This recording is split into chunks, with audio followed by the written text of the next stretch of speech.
definitely been down because of how we played, but we can't let that get in the way of our next opponent, BYU. How do you move past a game like Saturday and not let it linger? We just got to use the snap and clear method. It happened. We can't control the outcome now, so we just got to look for it. When you hear all the criticism coming from whether radio, TV, campus, do you kind of absorb it, use it as motivation? Do you just try to put it out of your mind, or how do you address that? We don't really worry about outside noise. We just gotta know what we gotta do for the upcoming weeks. It's not a secret your fan base was pretty disappointed after week one's performance. If you were to give a message to them, what would that message be? We're going to continue to work hard and try and give them the best experience that they can. Coach Pruitt talked a lot about misalignment, before the snap after the game. Just kind of what did you see from you had a good vantage point from your safety spot. Just what did you see as being the biggest problem, not getting lined up before the snap? I would just say it was just preparation error. That's all it is.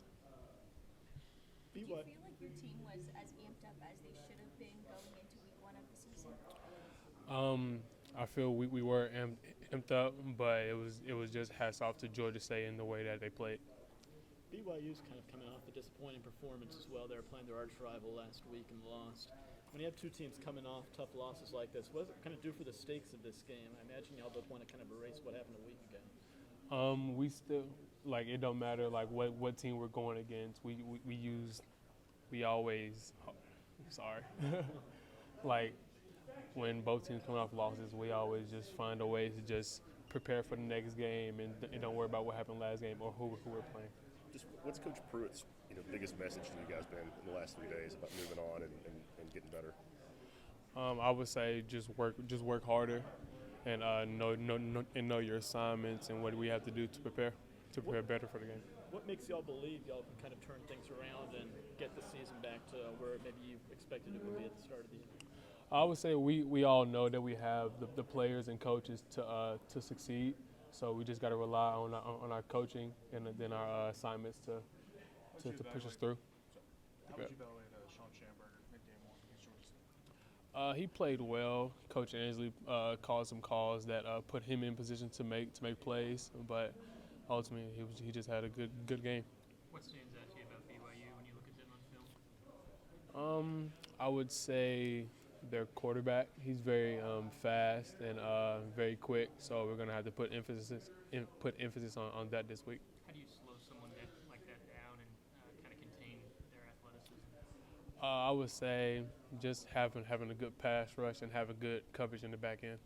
What did you feel like was the biggest reason why you guys had some issues with the linemen getting the right number of guys on the field? What was the main cause of that?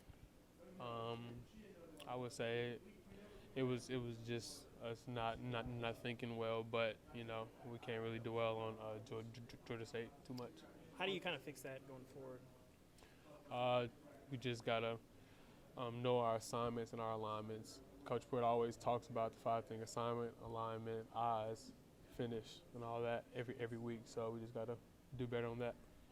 I know you're probably caught up in your own game, understandably, but around the SEC, it was kind of a weird week. Missouri losing, Ole Miss losing, South Carolina losing. What was your reaction when you kind of saw what kind of happened in the league in the opening week?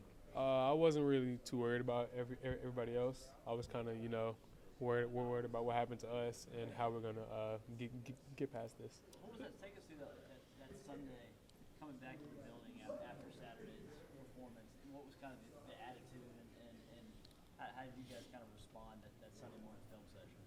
After we saw the film, we had seen how we didn't play up to the way that we're supposed to play. So we just used that as motivation for the next games. Who's been kind of the most vocal people in the last couple of days around the facility? I would say our seniors mostly, but we have Jawan, we have Nigel, DT. Those are the most vocal leaders that we have. As far as the alignment concerns, is it sometimes with the coaches getting the personnel to the package in late, or is it just more not knowing where to line up right now? It was just us not really thinking well. That's all it was. Do you think you guys practiced a lot better than you played? We definitely put an emphasis on practice. Like we try to make practice harder than games. So when we get to the games, it's not really like we don't have to think about things. But going into the game, you thought you'd practice better than you actually played on Saturday. Yeah, I definitely feel that we had practiced well, but in the game we just didn't execute. One thing that Coach Pruitt talks a lot about is handling adversity, and you guys have a lot of kids on this team that have had a lot of success. Do you think that that's a problem when things go bad? Do you have a problem? It's tough to kind of pull yourself out and reverse the momentum. Sorry, can you ask a I question? mean, how do you think this team deals with adversity? It's something Coach Pruitt talks a lot about. Coach Pruitt always talks about how do we deal with adversity. We always refer back to Nealon's maxims: when game of breaks don't go your way, don't let up, put on more steam. So we just use that to fuel us into doing better when things don't go our way. Couple more guys. Daryl Taylor said he didn't feel like the defense was as prepared as they should be headed into Georgia State. You only have a week now to prepare for BYU, so how do you ensure that you are prepared for Saturday's game? That it takes more film study and meeting with coaches and meeting up as a defense as a whole to go over our assignments and what we have to do to stop them. One more. Yeah, does it seem like maybe that game is one that y'all can look back on and say you either rallied around each other, or things didn't go the right way? Does it seem like kind of one of those fork in the road kind of games last week? I would say yeah, because it was a very disappointing loss, obviously. But at times like this, we all came together that Sunday and we all just met without the coaches to go over like what do we need to do to get better in the future and don't let this happen again. Was that as a team or a defense? This was as a team. Thanks, guys.